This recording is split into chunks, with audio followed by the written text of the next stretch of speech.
And let me introduce the next keynote speaker. I apologize if I will say your name not correctly. Jajati Keshari Sahoo. And lecture, correct. Thank you. And the lecture is about matrix splitting based iterative schemes for large linear systems.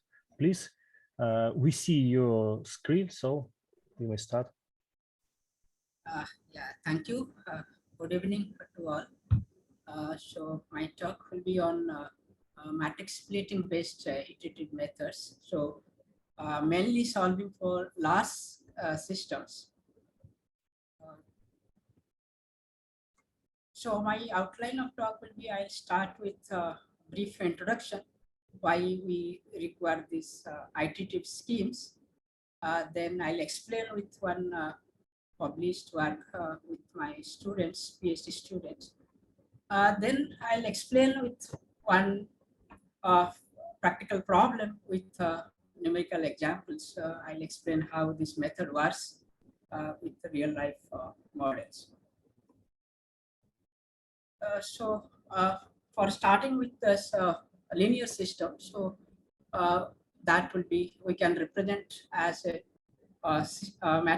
matrix form like X equal to T, and this coefficient matrix A can be non-singular or maybe singular, or can be any kind of rectangular matrix as well. So we'll talk about how we can solve this linear system using iterative methods, and why we are using this iterative method, what is importance of these iterative methods. I'll explain that. So this is what the first question is, why we need the iterative schemes. So I'll start with one basic example, very small example with maybe 3 by 3 matrix. If you see this system of equations, I mean, school level students also can solve this problem using just a manual calculation. So what problem is happening here if you do just by hand calculation or by using a computer or any machines? So there is a large number sitting in some places, which actually makes problem when we do finite arithmetic calculation. Because this computer cannot understand for infinite number of digits, so it has to be use finite number of decimal places or finite precision. So because of this number, the large number, what it effect to this problem is, even it is small problem, and its known solution is just each unknown should be just one. So that exact solution for this problem is just 1, 1, 1. So just each will be same number. But if you solve by just using the rounding with 5 decimal places or 5 digits, then we get this kind of approximation solutions. If you see this first coordinate, there is a deviation as 0.0 to 0.2, and slight deviation in second coordinates and third coordinates as well. So in this small example, if we see, if we do just finite digit arithmetic, we lose the accuracy, or we lose the precision. So this will happen, this for large systems, this accuracy will actually go, drastically it will change, and this will go maybe so high as well. So what are, there are many practical problems. There are some disaster also happened due to this rounding error. So I'll come up with few examples as well. So I'll first, we can discuss what kind of matrices will have such problem, that I'll explain with briefly, maybe through mathematical definitions. So I'll just talk about one kind of measurement of any matrix, which we calculate, we can use this as a measurement in terms of, we just use here one notation for norm of a matrix. we'll take this super now, just maximum of this. We can talk about this. There is a type. Typo here. This would be G is 1 to n. So one measurement we'll use. Then we'll talk about what kind of matrices will have problem by looking at this this measurement. So using this, we can define condition number of a matrix, which will be just product of norm of A and norm of A inverse. So based on condition number, we can talk about the problem where we face issues when we do finite digit calculation or we do rounding. So whenever this coefficient matrix, matrix that A is ill condition means the condition number of that matrix is large. So how large it, that depends upon problems to problem, because some cases very small number can be defined as large. So whenever this condition number is always greater than 1, so whenever it is large, that matrix or that system is called ill condition, and that case the rounding error will be lead huge error to that solution.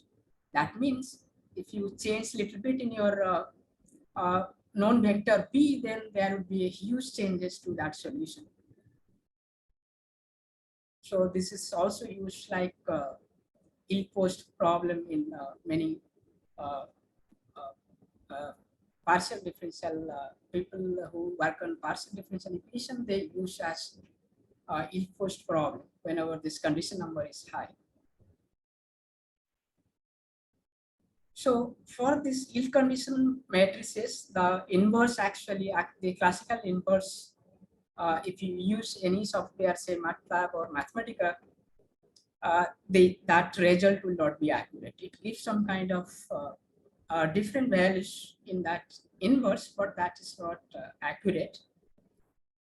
So their problem is with calculating that inverse when matrix is a ill condition. But this problem we can handle using iterative methods, which I'll be explaining in afterwards.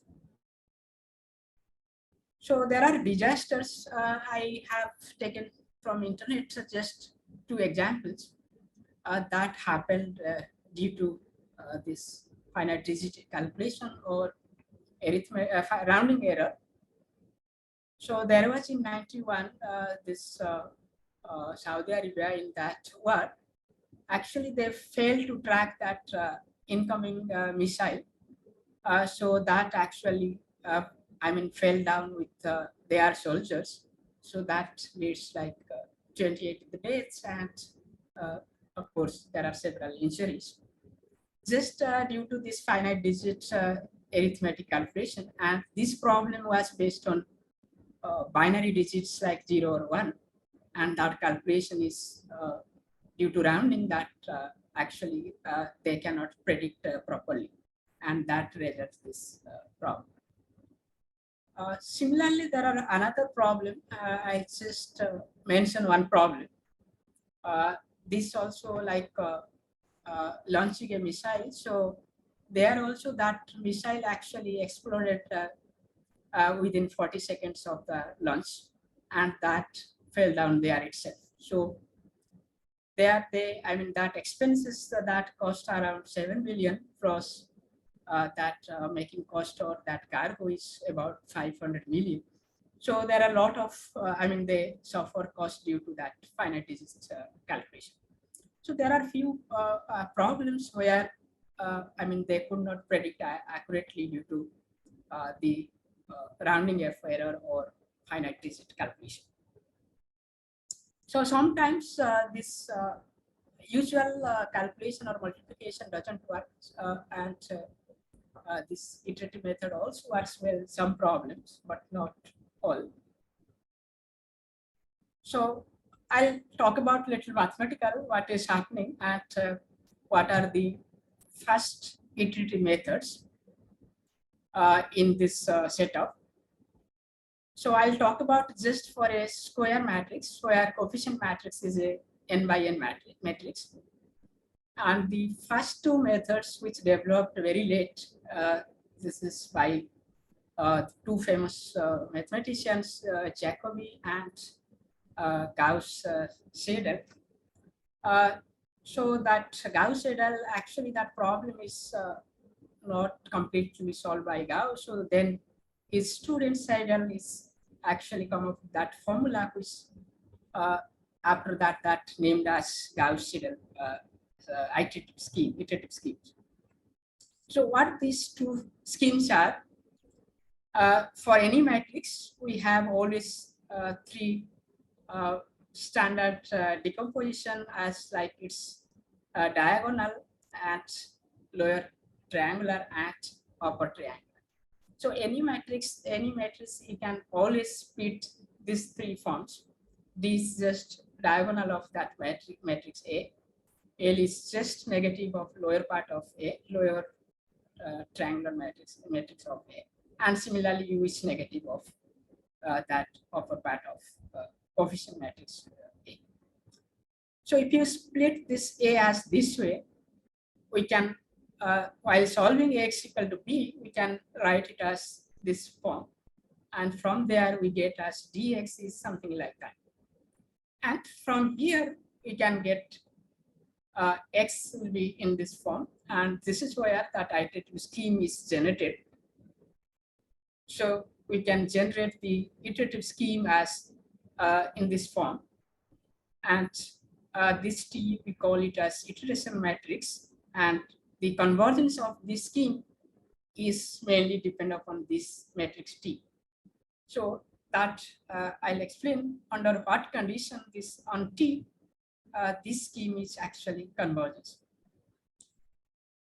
So that's going to be related to spectral radius of this matrix T.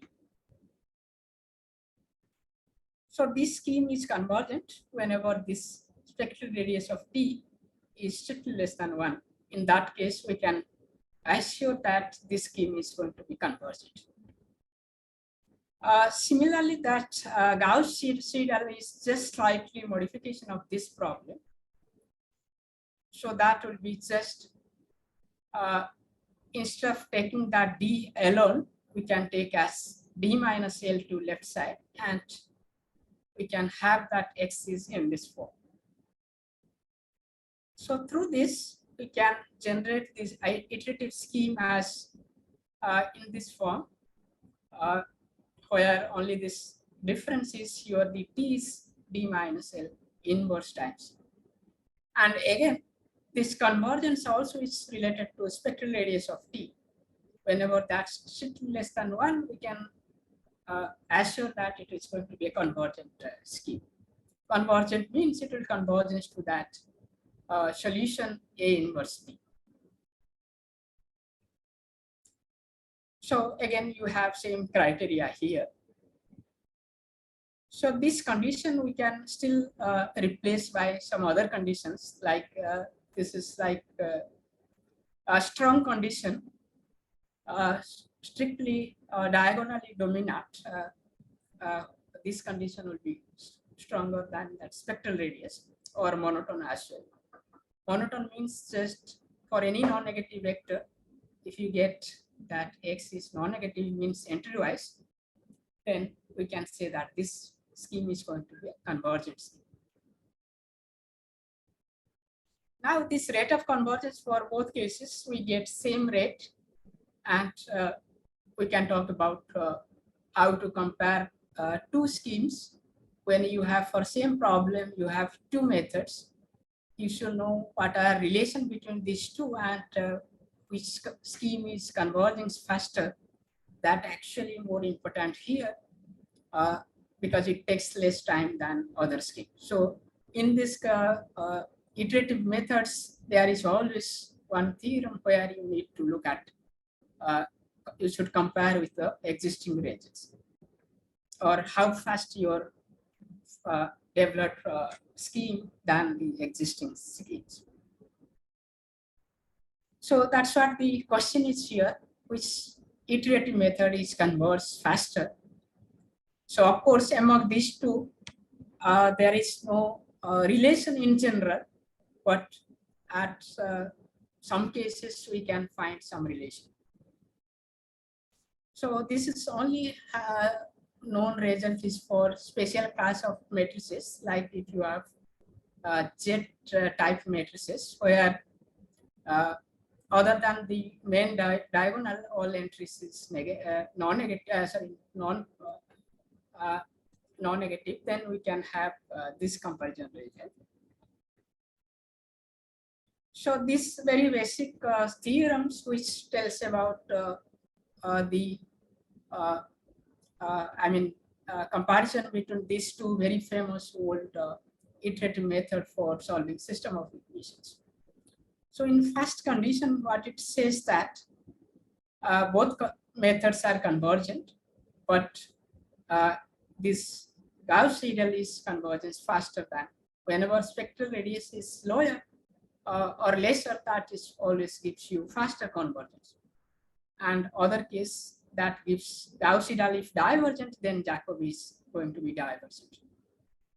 And that other two is both cases 0 or U1, these two cases you get actually both gives you same behavior. So this tells you whenever you have Z-type matrices where Gauss-Seidel is convergence faster. So these two schemes actually motivates to many researchers where they study this matrix-based splitting methods for solving system of equations. So I'll start with few basic notions which we use in splitting theory. Splitting we can just define like just you decompose that matrix A as in two matrices, that we can call it as a splitting. For any matrix A, we can just decompose U minus B, and that is called as a splitting. So there are recently, papers where they talk about not only single splitting, you can have for a same matrix, you can have multiple splittings. And still you can talk about their respected iterative methods, conversions, and all these things we can discuss. So there are many, basic work which talk about this non-singularity of this when A is non-singular, then how that iterative method coming from splitting, how it is convergent. So we can see on these three papers where they talk about the convergence of this splitting. And they talk about comparison also with existing methods about their proposed iterative method. So after this non-singular problem, actually there are many work is extended to rectangular matrices or singular matrices. So the singular matrices actually in practically there are various problems where we get singular system not only singular like this ill-conditioned mesh system also there, your usual classical inverse you cannot calculate. And these problems also you can use this whatever developed theory in singular structure that we can use for all these ill-posed problem settings. So in financial models like Markov chain, there that problem which comes as in terms of singular structure, so that would give us singular problem.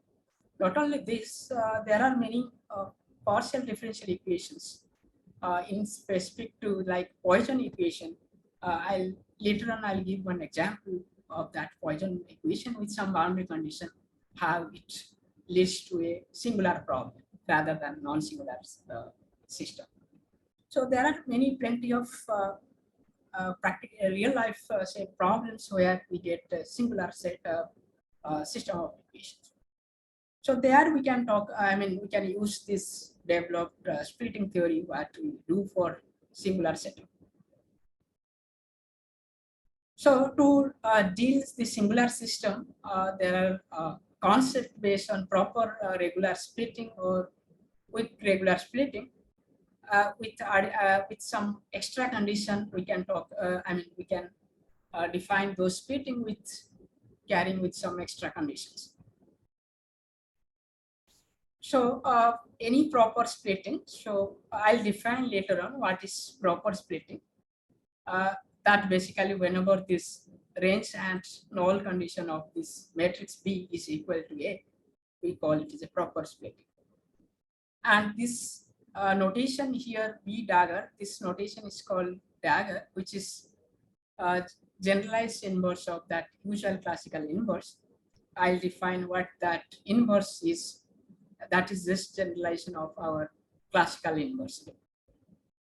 So you can have similar kind of iterative method, and this will be convergence to this not usual inverse. This is just generalized inverse of that matrix A. It will converge to that solution. That is called least square solution, and it has many applications to like many problems where they talk about through least square solution. And this scheme is convergent if and only if the spectral radius of this matrix is strictly less than 1. So what are drawbacks of this splitting based iterative methods is, you need to talk about the spectral radius of, you need to first find the spectral radius of this matrix. And when we go for spectral radius calculation, and that spectral radius is nothing but finding eigenvalue of that matrix A. And the eigenvalue calculation is always going to be a difficult problem because of you will be solving with the algebraic equation, which is again, computationally expensive problem. So to avoid this kind of problem, in recent past, many people come up with some kind of alternative iterative scheme, which I'll explain in this talk. You can avoid that calculation of spectral radius. You can come up with different iterative method, which can guarantee that convergence. So that's what I'll explain in few slides. So one method which published last year, which I'll explain in this talk, in that middle part of my talk. So before that, I'll explain one inverse. There are several inverse notion, generalized inverses, and I'll talk about just one inverse. This is just more general than that usual classical inverse. And if your matrix is invertible, this Z will be coincides with that usual inverse. So this you can treat as a more general than that usual inverse of any matrix.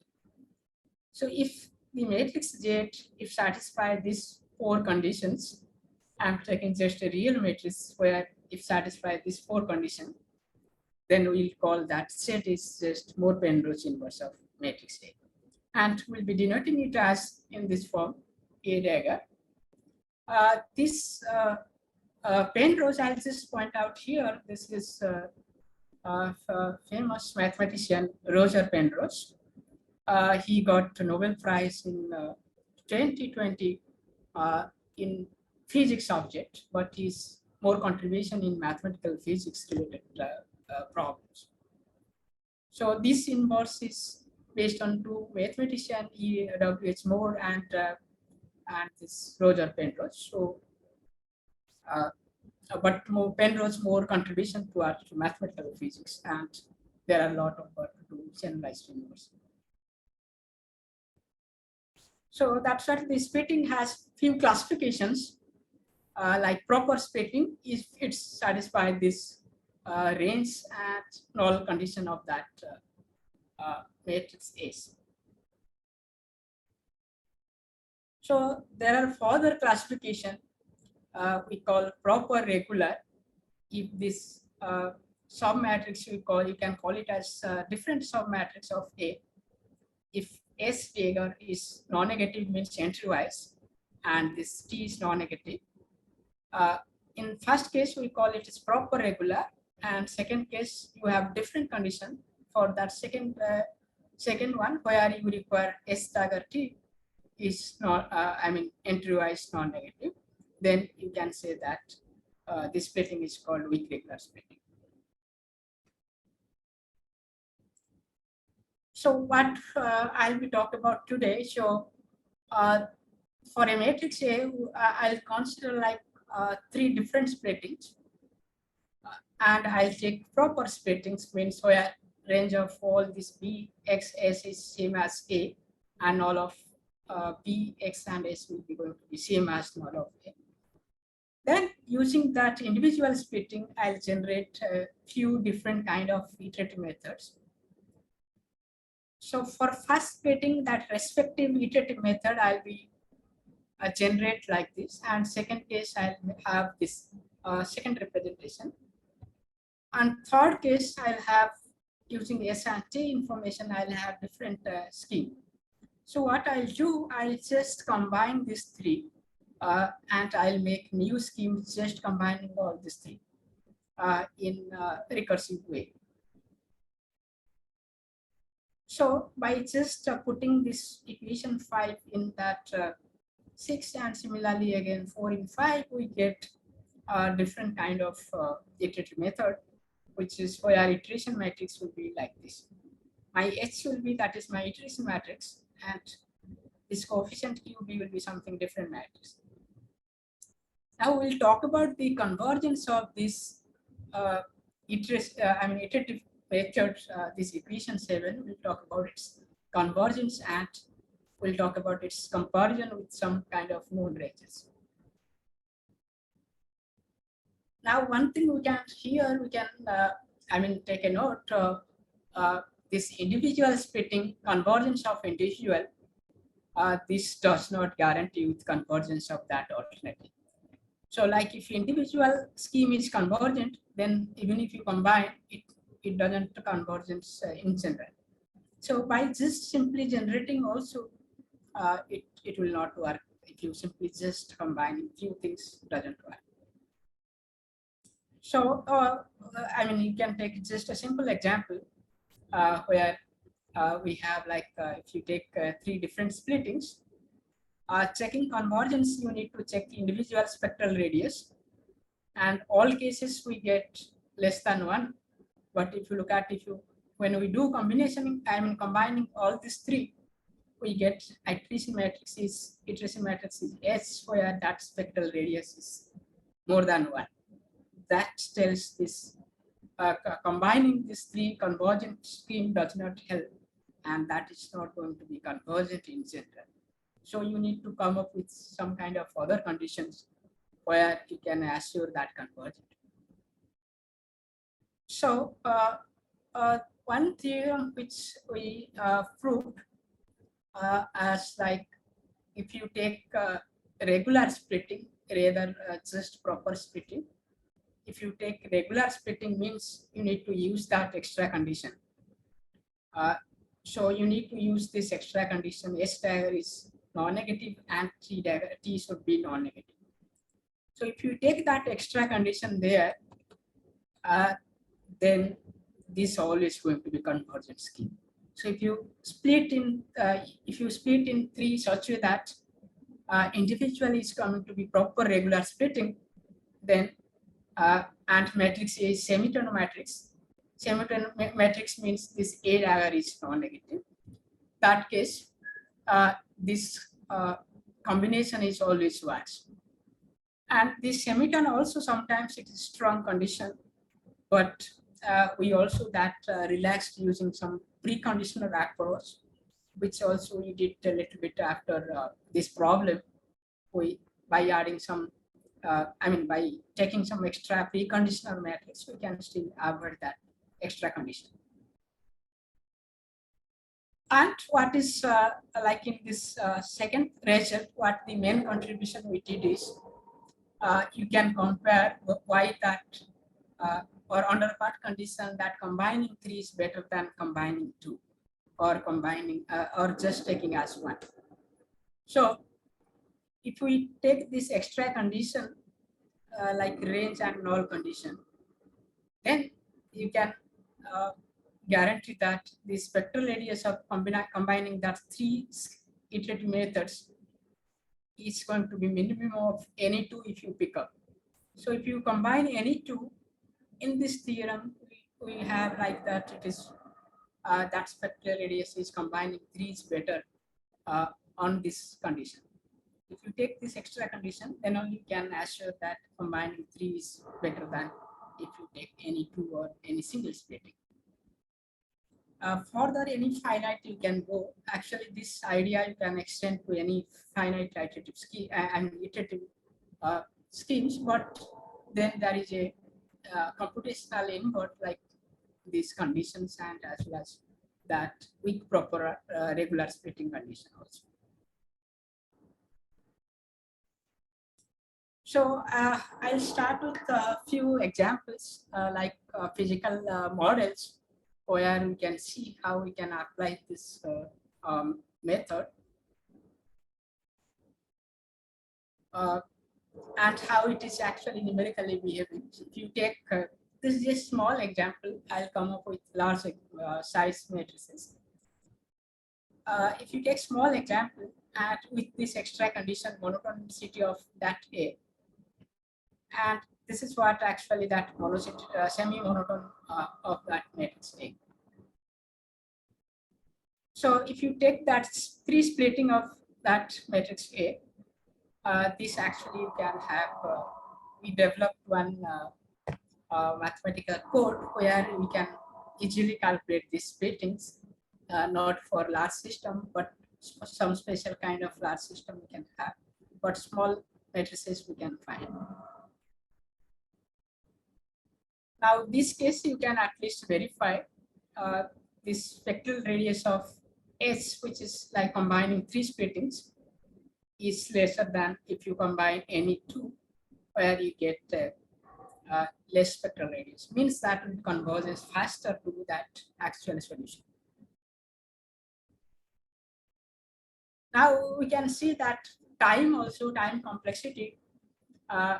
If you look at of course, in this solving this with software, you need to set your,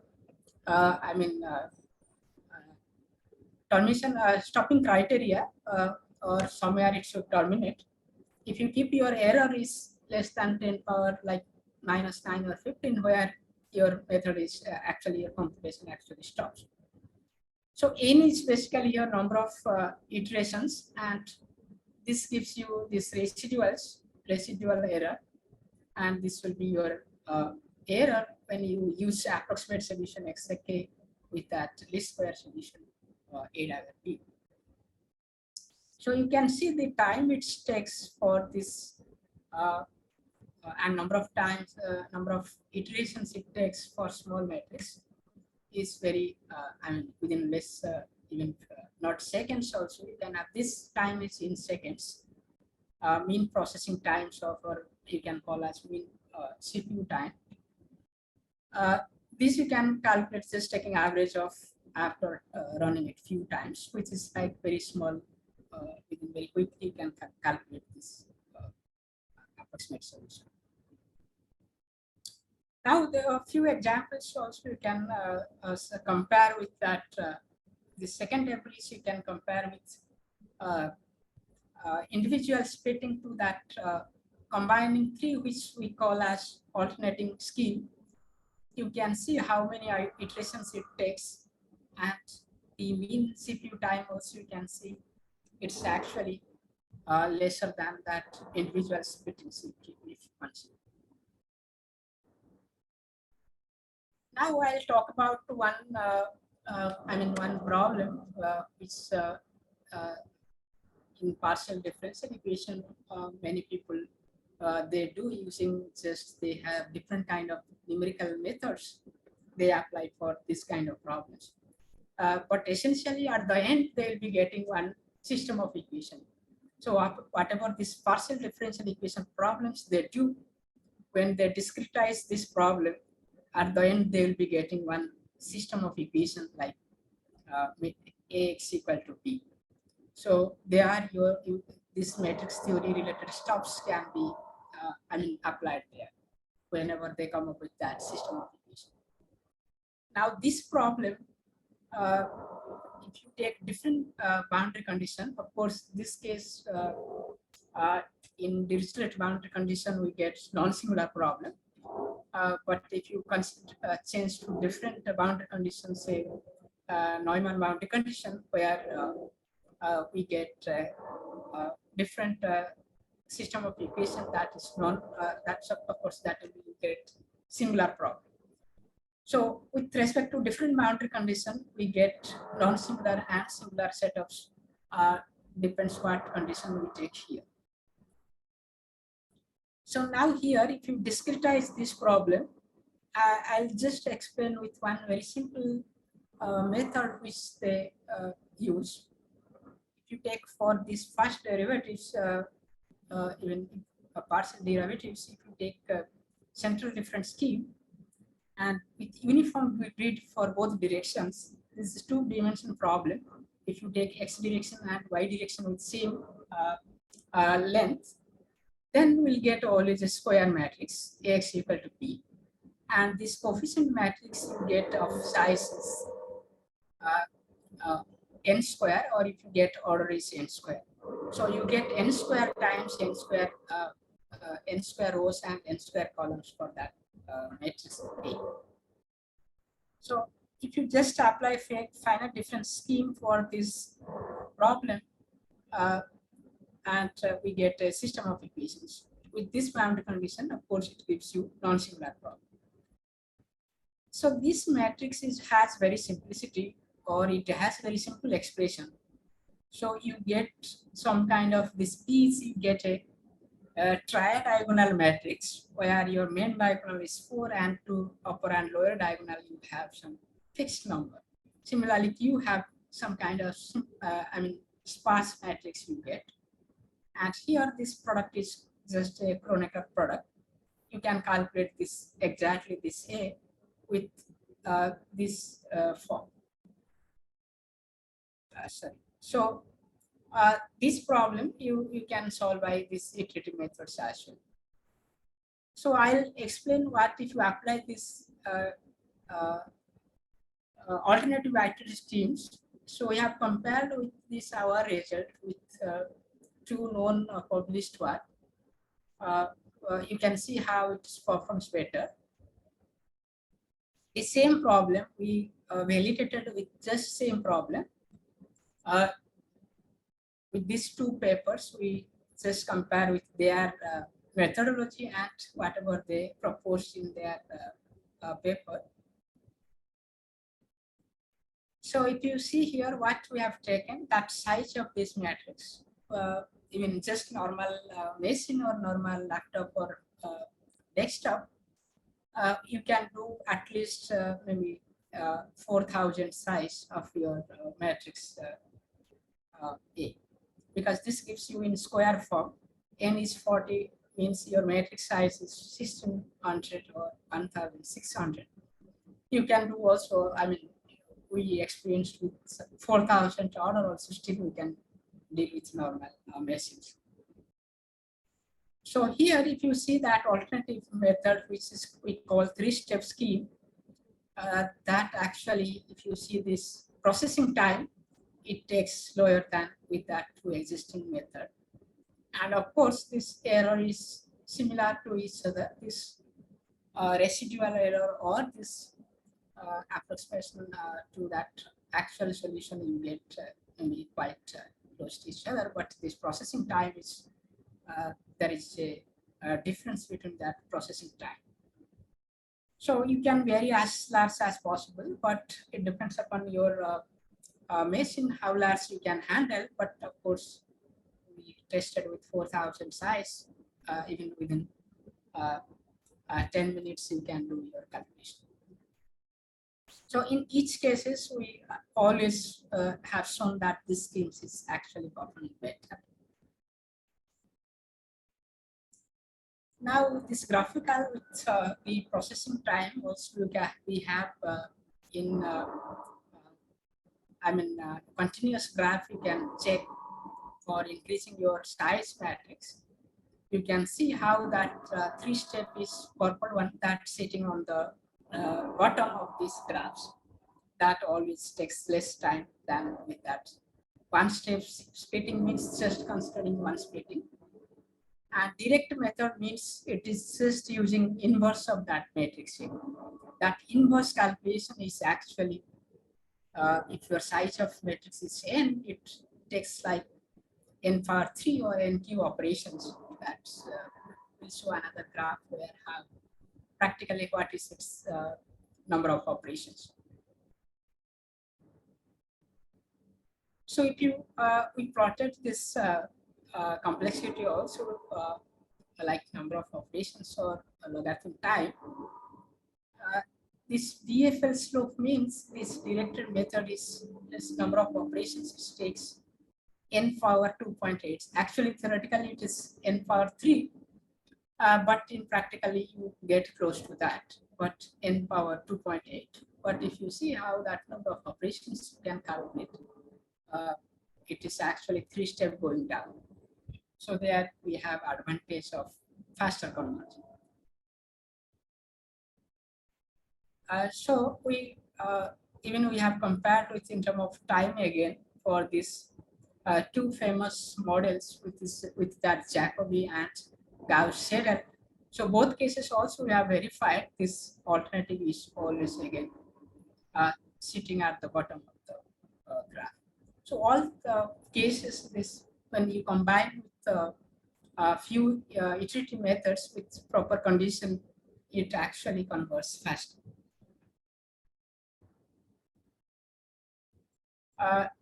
So this is another test example.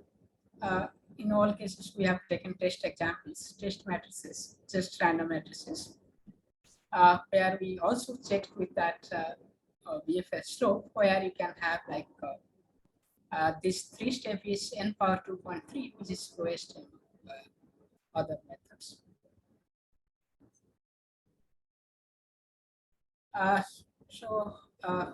Yeah, this is all my talk where I just explained with one alternative scheme, which how it is efficient and how converges faster to that actual solution using just splitting concepts.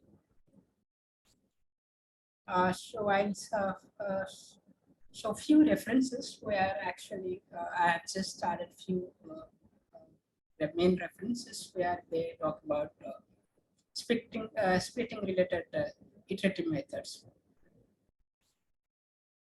So this Bowman and Fremont, they have actually many work related to non-singular matrices they have done, and they also work on singular setups or non-singular. That singular setup actually you can use as a generalization to any setup. So whenever we have a singular setup, which you take as in general model, you can use for any cases.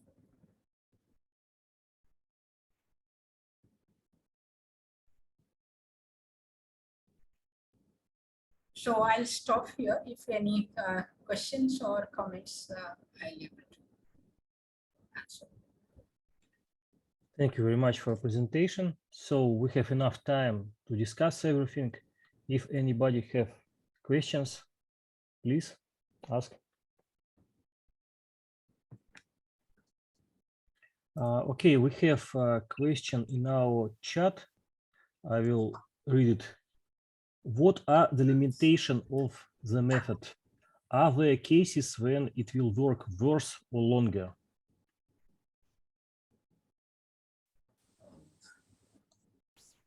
Yeah, so only like calculating that splitting and checking that extra condition, these methods are actually, I mean, this method has limitation. If you look at, I'll just tell you where actually the limitation of these methods.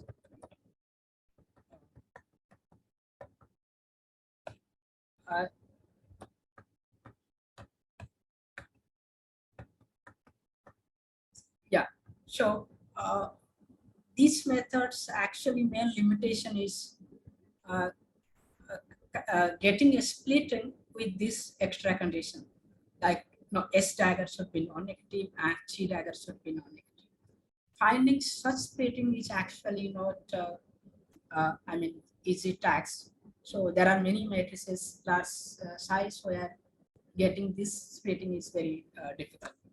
Where actually this Gauss, Seidel or Jacobi that has straightforward splitting, because that matrix has always you get diagonal and lower and upper triangle. So those kind of matrices where getting this splitting is not so easy, there you may prefer for that old methods, Jacobi and Gauss-sided schemes. Yeah. Okay. More questions, please.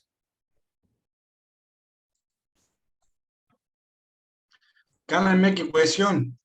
Yes, please. Yes. Did you measure the complexity of the proposed iterative method? No, as such, we have, are you saying complex matrices? Mm-hmm. Yeah, as such, we have not done complex matrices, or even time complexity also theoretically we have not developed or not studied the time complexity. Theoretically also we have not done. Okay, and one more question. Yeah. You said you talk about the norm infinity in the first slides. You have the same problem with other norms like Frobenius norm. Yeah, yeah. Does the norm reacts to the behavior of the method which you work? No, not necessary here. Yeah, because it is finite dimension, so all norms will be equivalent. So it doesn't make any problem here. Okay, okay. Yes, thank you. So hello. So I want to say hello. We had long before we had a discussion. Well, does anybody have other questions? Yes, please. Yeah. My question is so short. You explained iterative methods for solving linear systems of linear equations. Yeah. Did you find in literature, did you try to develop iterative methods for computing generalized inverses? Different kind. Yeah, there are literature, but yeah, we have not done such problem. Yeah, there are methods finding generalized inverse iteratively. So there are some methods.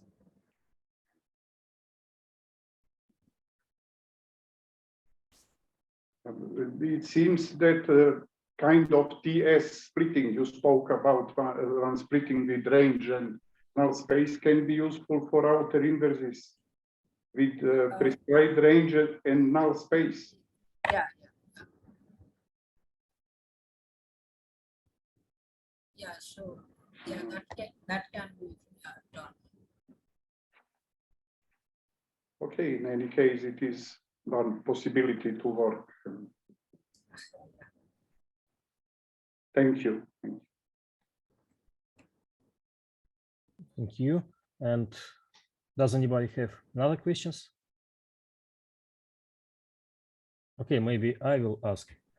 Let's assume you have not 3, but 4 or 5 splitting. Can we get the better result in speed, for example?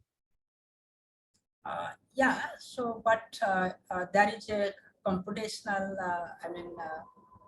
involved while calculating such splitting. So if you see that, yeah, I'll just show you one theorem where we have talked about, yeah.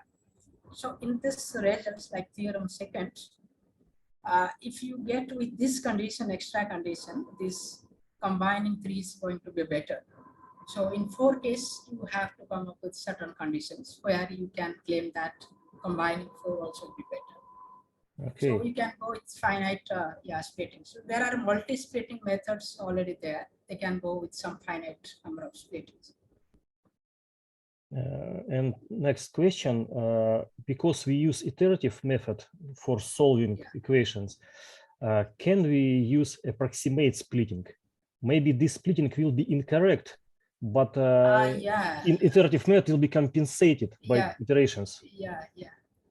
Yeah, but yeah, there are no literature which talk about approximate splitting, then use another approximation. Okay. Yeah, that See. will be, yeah, more errors will be there. Thank you. Okay, if anybody would like to ask a question, we still have a chance. Okay, I see no questions. Thank you very much for your presentation. We have about 10 minutes to have a break, and we will start again in 17 o'clock Krasnoyarsk time.